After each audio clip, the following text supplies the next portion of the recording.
인사 나누는 시간 갖겠습니다. 예. 반갑습니다. 반갑습니다. 예. 포인트. 오늘은 신앙은 무엇인가에 대해서 이렇게 설교라고 써 있는데 훈련을 다녀오셨는데 오늘은 설법으로 이렇게 받드는 시간을 가지면 어떨까요? 뜨거운 박수로 받드겠습니다. 네, 반갑습니다. 네, 역시나 많이 서도 떨리는 곳이 바로 이 자리인 것 같습니다. 네, 오늘은 믿음, 즉 신앙에 대해서 무엇인가 한번 같이 알아보려 합니다. 신앙은 무엇이고 어떻게 신앙할 것인가에 대해 한번 같이 알아보겠습니다. 영어로는 believe라고도 하고 어떤 사람은 믿음이란 정답이 없는 길을 계속 가는 것이다 라고 말해주고 있습니다. 정답을 안다면 굳이 믿을 필요가 없죠. 네. 아직 우리는 믿음이 완전하게 서지 못했다는 전제 하에서, 물론 저는 못했고 우리 교도님들은 다 잘 세우셨을 거라 생각을 하지만 부족한 저의 것을 채우기 위해서 이렇게 함께 하도록 하겠습니다. 네, 원불교 교당에 가시면 이렇게 불단이 조성되어 있고 그리고 그 위에 하나의 도형이 있죠. 동그라미. 저것을 무엇이라 부르시나요? 네, 이론상, 네, 법신불. 정답이 다 나와버렸네요. 네, 이론상이자 법신불 혹은 법신불 이론상이라고 부르고 있습니다. 그러면 법신불 이론상이라고 명호하는 저 동그라미를 보면서 어떠한 생각으로, 어떠한 상상으로 살아가고 계시나요? 네. 과연 저 안에는 무엇이 있길래, 어떠한 것이 있길래 과연 저것이 왜 법신불 이론상인가? 혹시 이론상을 보시면서 저 파도같이 이론상이 내 마음속에 파도 치듯이 싹 들어오시는 경험들 다들 있으실 거라 생각합니다. 네, 법신불 사은이시여, 법신불 사은이시여, 법신불 사은이시여 라고만 해도 내 마음속으로 들어오는 바로 그것. 네. 혹시 이론상을 보시면서 예수님을 떠오르시는 분은 안 계시죠? 아니면은 부처님은 생각해 보셨나요?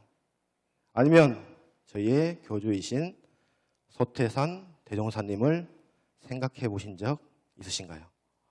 네. 대종사님 생각하신 분도 꽤 많이 있을 거라 생각되었습니다. 하지만 오늘은 저희가 믿음, 즉 신앙에 대해서 이렇게 형상으로 나타난 예수나 형상으로 나타난 부처를 믿고 신앙하는 것이 아니라 우리가 법신불 이론상을 신앙하는 것에 대해서 더 알아보려 합니다. 네, 다 지우고 다시 이론상이 나타났습니다. 그러시면서 이제 대종사님이 대각일성으로 외치신 말씀 같이 한번 해볼까요? 네, 서품 1장. 만유가 한 체성이며 만법이 한 근원이로다. 이 가운데 생멸없는 도와 인과 보응되는 이치가 서로 바탕하여 두려시 한 기틀을 지었도다. 네, 일원상. 그것을 풀어 설명하면 한은 하나, 원은 뚜렷하고 상은 기틀. 한 뚜렷한 기틀로서 우리 법신불 이론상이 나타나는 것입니다. 네, 쉽죠? 네. 그렇다면 말씀해 주신 것처럼 저 생멸 없는 도와 인과 보응되는 이치가 왜 나의 신앙에 있어서, 왜 나의 삶에 있어서, 왜 우리는 법신불 이론상을 항상 가슴속에 모시고 사는지, 나의 믿음은 어느 정도인지, 얼마만큼 믿으며 살고 있는지 한번 반주해 보는 시간을 가져보려 합니다. 스포츠에는 규칙이 있습니다. 네. 선수가 잘못을 하면 퇴장을 당하듯이 우리가 인가에 바탕하여 삶을 살아가지 않는다면 우리는 불행한 삶을 살 것이고, 인과에 바탕하여 삶을 살아간다면 행복한 삶을 살 수가 있습니다. 앞에 나오신 생멸 없는 도라는 진리가 혼자 계속 도는 것이 아니라 인과의 바탕으로서 함께 돌아가기 때문에 우리의 삶은 불생불멸하지만 내가 인과들을 믿지 않고 살아간다면 우리는 반쪽짜리 신앙을 할 수도 있다는 것입니다. 말이 좀 빠른가요? 네. 최대한 천천히 하고 있는데 또 버릇이 나와서 더 빨라질 수도 있습니다. 그때는 조금 고개를 해주시면 제가 그거구나 싶어서 잘 하겠습니다. 네. 절에 가시거나 이제 교회에 가시면은 저렇게 형상을 나타내가지고 왠지 저분들한테 빌면은 무슨 소원이든지 좀 들어줄 것 같은 영감을 받으신 적 있으신가요? 네. 저희는 또 이제 불교의 또 다른 맥락이 있으니까 절에 가시면은 항상 부처님을 보면서 이것 좀 도와주세요, 저것 좀 도와주세요라고 빌어보신 적 있으시죠? 그렇다면 우리는 우리의 법신불 이론상을 보면서 간절히 빌어본 적 있으신가요? 네, 다들 고개를 끄덕끄덕 하시는 거 보니 우리의 마음속에 생멸 없는 도와 인과 보응의 이치가 함께 살아가고 계시는구나 여실히 느낄 수 있겠습니다. 네, 예전에는 정한수 떠서 빌고 성화당 가서 빌고 예수에게 빌고 부처에게 빌던 그런 기도 형태였지만 우리는 어떻게 하신다고요? 인과 보응의 이치에 바탕하여서 기도를 하셔야 한다. 그것이 우리의 믿음이자 우리의 신앙줄이 될 수 있습니다. 오늘 제가 말하고 싶은 내용 계속 똑같이 반복이 될 것입니다. 네, 생멸 없는 도, 인과 보응의 이치. 네, 교회에 가면 교회의 주기도문이 있고 저희는 이론상 서원문이 있습니다. 그 차이점에서도 명백히 나타나는데 보시면은 오게 하시며 이루어지게 하소하시고 용서하여 주시고 나를 악에서 구해주세요. 이거는 타력적인 신앙문입니다. 네. 모든 것은 당신 하나님 아버지 뜻대로 하세요, 도와주세요, 하시고 다 하세요 라고 하는 반면 저희 이론상 서원문은 녹색글은 이제 우주 운행의 이치인 일원의 정체성을 밝히고 흰색 줄은 작용 원리를 설명을 해주고 노란색은 우리가 해야 할 바를 천명해 주시고 마지막에는 우리의 체성에 합하도록까지 서원하라고 하셨습니다. 이것이 예전의 신앙과 새 시대, 새 생활, 새 종교의 큰 차이점이라 볼 수 있겠습니다.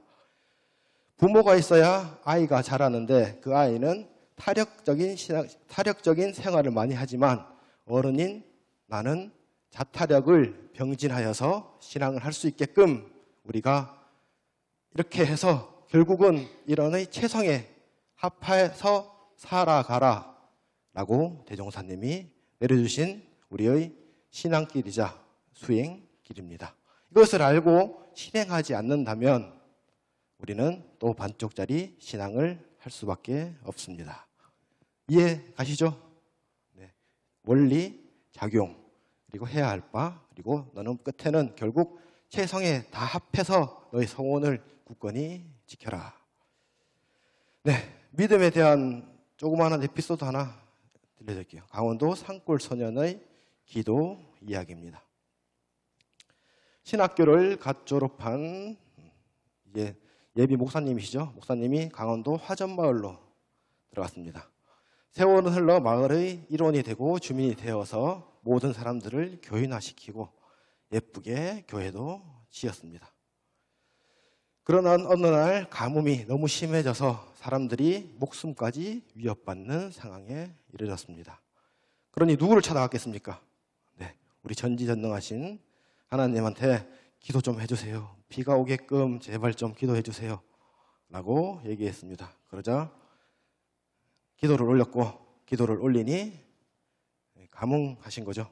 감흥하셨고, 그러니 이제 목사의 기도가 마친 후 사람들은 다시 일터를 향해 갔습니다. 근데 이 이상한 한 산골 소년이 갑자기 생각에 잠기더니 우산을 들고 밖으로 나왔습니다. 그러자 그 모습을 본 동네 어른이 너는 비도 오지 않는데 왜 우산을 들고 나왔냐 하니 아이는 목사님이 하나님께 기도했고 기도를 들어주셨으니 이제 곧 비가 올 것입니다. 우리 엄마, 아빠 비 맞지 않게 우산을 준비한 것입니다.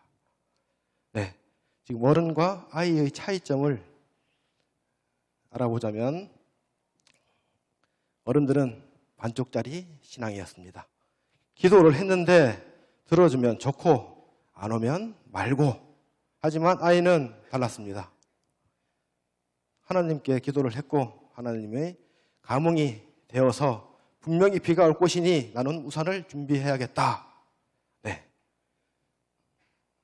저희도 저런 아이와 같이 반쪽이 아닌 온전한 것으로 신앙과 기도와 믿음을 가져야겠습니다.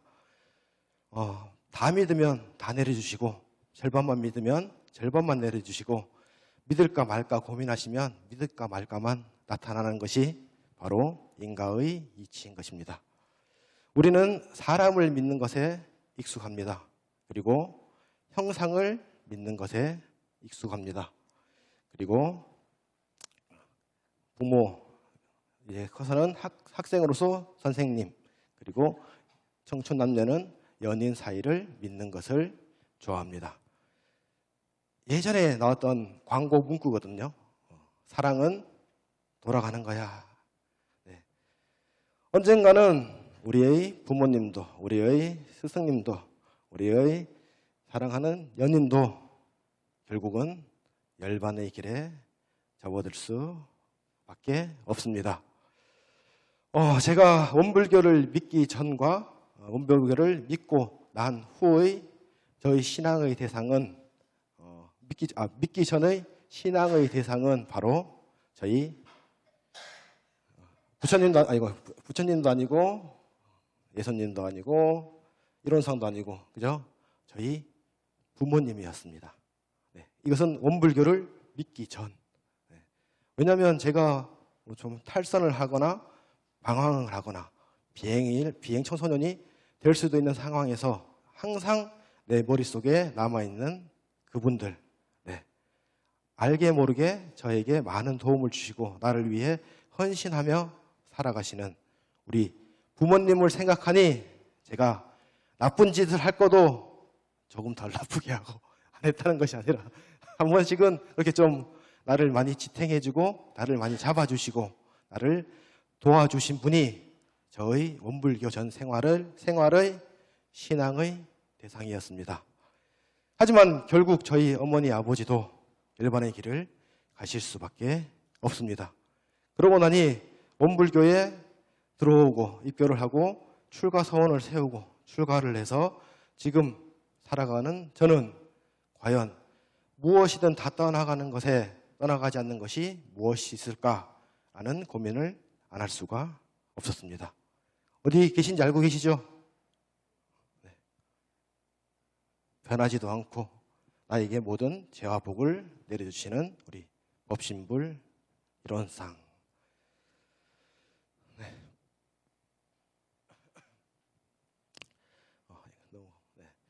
오늘 제가 말씀드린 생멸 없는 도, 인과보응되는 이치를 바탕으로 저희는 믿음의 생활을 하고 신앙의 생활을 하고 거기서 나타나는 것이 또 하나가 있습니다. 우리가 자주 하는 두 손을 모으고 기도. 기도는 어느 종교를 막론하고 기도가 없는 종교는 없습니다. 하지만 저희 원불교가 가지고 있는 특징적인 기도는